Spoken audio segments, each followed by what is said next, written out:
दोस्तों, स्वागत है आपका एक और नई कथा में। इस कथा के माध्यम से आपको पता लगेगा कि किसी स्त्री के अगर पुत्र नहीं है तो वह पुत्र प्राप्त कैसे कर सकती है। अगर कोई स्त्री जल्दी विधवा हो जाए तो उसका क्या कारण है। एक बार भगवान शिव और माता पार्वती कैलाश पर्वत पर बैठे हुए थे। तभी माता पार्वती भगवान शिव से पूछती है कि हे स्वामी, हर स्त्री का यह स्वप्न होता है कि वह मां बने और उसे पुत्र की प्राप्ति हो। हे स्वामी, कौन से स्त्री के भाग्य में पुत्र नहीं होता? किस पाप का दंड उसे मिलता है और वह इस पाप से कैसे छुटकारा पा सकती है? हे देवी, कौन सी स्त्री के भाग्य में पुत्र नहीं होता, उसे इस पाप से कैसे छुटकारा मिल सकता है? यह संपूर्ण बात मैं तुम्हें एक कथा के माध्यम से सुनाता हूं, जिसे सुनकर तुम्हारी जिज्ञासा पूर्ण हो जाएगी। देवी, एक बार की बात है, एक स्त्री मंदिर जा रही थी जिसका नाम उर्मिला था। तभी उर्मिला देखती है कि रास्ते में एक बूढ़ी स्त्री रो रही थी। उर्मिला उस बूढ़ी स्त्री के पास जाकर पूछती है, मां जी, आपको क्या हुआ? आप क्यों रो रही है? वह बूढ़ी स्त्री कहती है कि बेटी, मैं बूढ़ी हो गई हूं, अब मुझसे मांग कर खाया नहीं जाता। अगर ईश्वर ने मुझे एक पुत्र दिया होता तो वह आज मेरी सेवा करता। उर्मिला उसे कुछ खाने को देकर आगे मंदिर की ओर चली जाती है। उर्मिला मंदिर के पुजारी से पूछती है कि आज मैंने जो देखा उसे देखकर मेरा मन बड़ा ही असंतुष्ट हो गया। पुजारी जी, क्या आप मेरे प्रश्नों के उत्तर देंगे, क्योंकि आप एक महापंडित, विद्वान और शिव भक्त हैं। मुझे पूर्ण आशा है कि मेरे प्रश्नों के उत्तर आपके सिवा मुझे और कोई नहीं दे सकता। हाँ पुत्री, पूछो, तुम्हें क्या पूछना है? पुजारी जी, मेरे मन में दो प्रश्न उठ रहे हैं। इन दोनों प्रश्नों के उत्तर प्राप्त करने के बाद ही मेरे मन को संतुष्टि प्राप्त होगी। तब पुजारी जी ने कहा कि निसंकोच कहो पुत्री, तुम्हारी शंका का निवारण मैं अवश्य ही करूंगा। तब उर्मिला पूछती है कि अगर कोई स्त्री के भाग्य में पुत्र ना हो तो वह स्त्री क्या करे? और मेरा दूसरा प्रश्न है कि कौन सी स्त्री जल्दी विधवा हो जाती है? तब पुजारी जी कहते हैं कि पुत्री, तुमने अति सुंदर प्रश्न किए हैं। इन प्रश्न का उत्तर संसार के कल्याण के लिए अति आवश्यक है। मैं तुम्हें एक कहानी सुनाता हूं। इस कहानी के माध्यम से तुम्हारे सभी प्रश्नों के उत्तर तुम्हें प्राप्त होंगे और तुम्हारे मन की जिज्ञासा पूर्ण हो जाएगी। एक बार की बात है, किशनपुर गांव के राजा के दो पुत्र थे। दोनों पुत्रों का विवाह हो चुका था।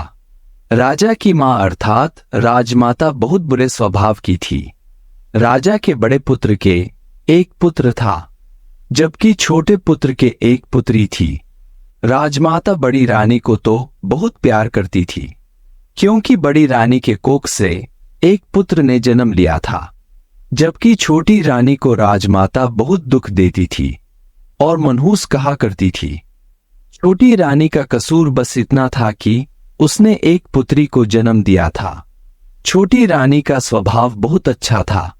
वह ईश्वर पर श्रद्धा रखने वाली पवित्र स्त्री थी। राजमाता आए दिन छोटी रानी को दुख दिया करती थी।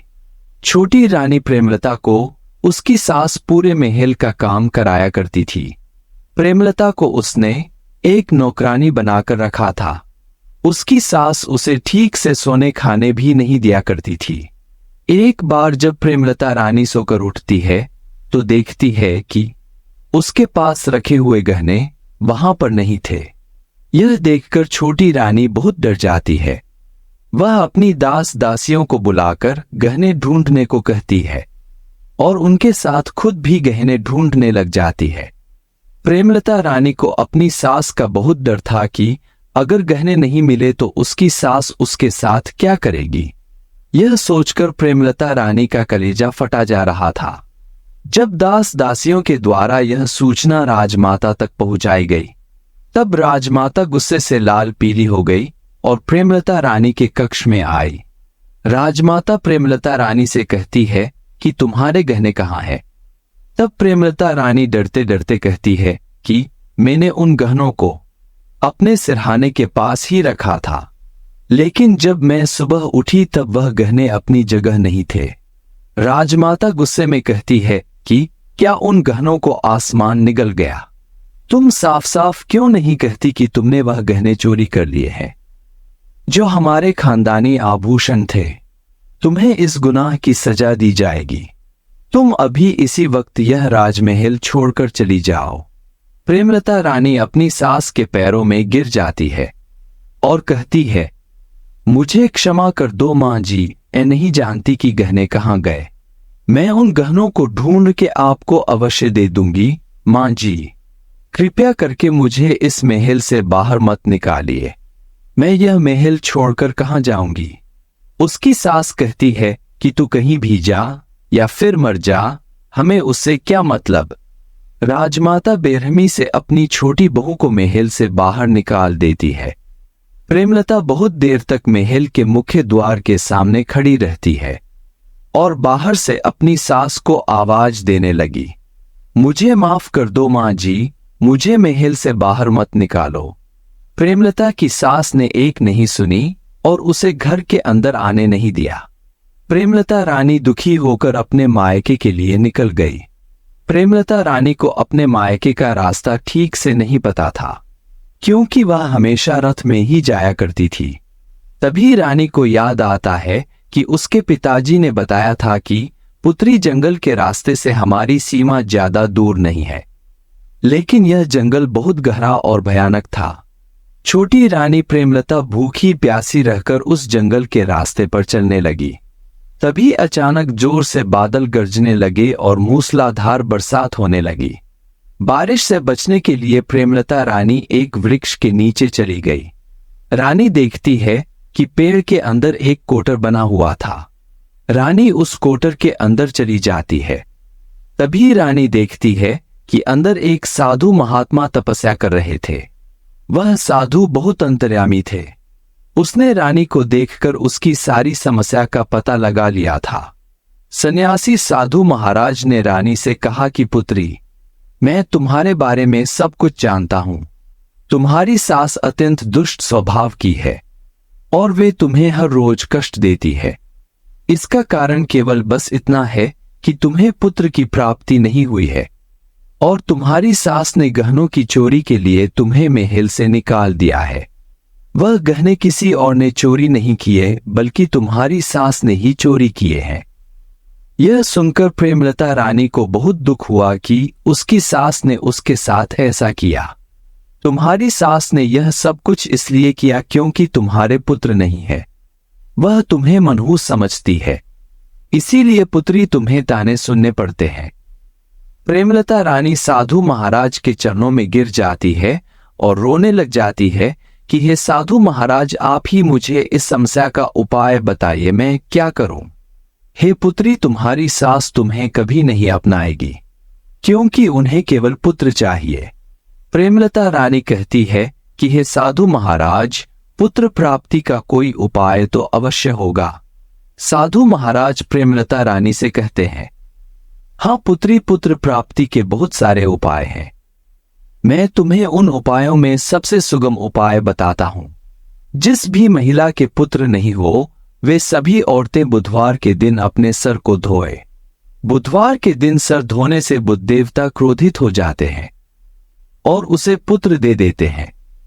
बुध भगवान ऐसा इसलिए करते हैं कि अब यह बुधवार के दिन सर नहीं धो सकेगी, और जिस स्त्री को पुत्र प्राप्त हो जाए वह स्त्री फिर कभी भी बुधवार के दिन अपना सर नहीं धोती, जिससे बुद्धदेव प्रसन्न हो जाते हैं और उसके पुत्र की रक्षा करते हैं। पुत्री, तुम्हें भी यही करना है। तुम हर बुधवार को अपना सर धोना, और जब तुम्हें पुत्र की प्राप्ति हो जाए उसके बाद तुम कभी भी बुधवार के दिन अपने सर को मत धोना। अगर तुम उसके बाद भी सर धोओगी तो तुम्हारे पुत्र पर संकट आ जाएगा। प्रेमलता रानी यह सब समझ जाती है और साधु महाराज को कहती है कि आपके बताए हुए उपाय पर ही मैं चलूंगी। प्रेमलता रानी तभी सुनती है कि बाहर उसे कोई आवाज लगा रहा है। जब प्रेमलता रानी वृक्ष के अंदर से बाहर आती है तो देखती है कि उसका पति उसे खोज रहा है। प्रेमलता रानी का पति कुणाल उसके पास आकर कहता है कि तुम कहाँ चली गई थी? मुझे बिना बताए मैं तुम्हें कब से ढूंढ रहा हूं। रानी अपने पति कुणाल को सारी बात बताती है। यह सब सुनकर कुणाल कहता है कि अगर ऐसी बात है तो हम महल तभी जाएंगे जब तुम्हें पुत्र की प्राप्ति हो जाएगी। दोनों पति पत्नी जंगल में कुटिया बनाकर रहने लग जाते हैं। प्रेमलता रानी साधु महाराज के बताए अनुसार ही बुधवार के दिन अपने सर को धोती है और सच्चे मन से भगवान की भक्ति करती है। ऐसे ही कुछ महीने बीत जाते हैं और 9 महीने बाद प्रेमलता रानी एक सुंदर हष्टपुष्ट पुत्र को जन्म देती है। तब प्रेमलता रानी और कुणाल अपने राजमहल में लौट जाते हैं। जब राजमाता तक यह खबर पहुंचती है कि प्रेमलता रानी ने पुत्र को जन्म दिया है तो राजमाता की खुशी का कोई ठिकाना नहीं रहता। राजमाता स्वयं राजमहल के द्वार पर जाकर उनका स्वागत करती है। अब प्रेमलता रानी को उसकी सास एक बेटी की तरह प्यार करती है और सभी खुशी खुशी अपने महल में रहते हैं। पुत्री, तुम्हारा दूसरा प्रश्न था कि कौन सी स्त्री जल्दी विधवा हो जाती है। पुत्री, जो स्त्री अत्यधिक लालच करती है और जो दुष्ट स्वभाव की होती है और जिसने पिछले जन्म में अपने पति के साथ छल कपट किया हो, वह इस जन्म में अपने पति का वियोग सहती है, इसलिए वह स्त्री जल्दी ही विधवा हो जाती है। पुजारी जी, आपके इन दोनों प्रश्नों के उत्तर सुनकर मेरे मन को संतुष्टि प्राप्त हो गई। भगवान किसी को सुख और दुख नहीं देते, मनुष्य के कर्म ही उन्हें सुख और दुख देते हैं। मनुष्य को अपने 7 जन्म का भोगना ही पड़ता है। दोस्तों, अगर आपको यह कहानी अच्छी लगी हो तो वीडियो को लाइक कर चैनल को सब्सक्राइब जरूर कर दें और कमेंट में हर हर महादेव लिखना ना भूलें और यह वीडियो अपने प्रिय मित्रों को जरूर शेयर करें। आज के लिए बस इतना ही दोस्तों, अब हमारी मुलाकात दूसरी कहानी में होगी।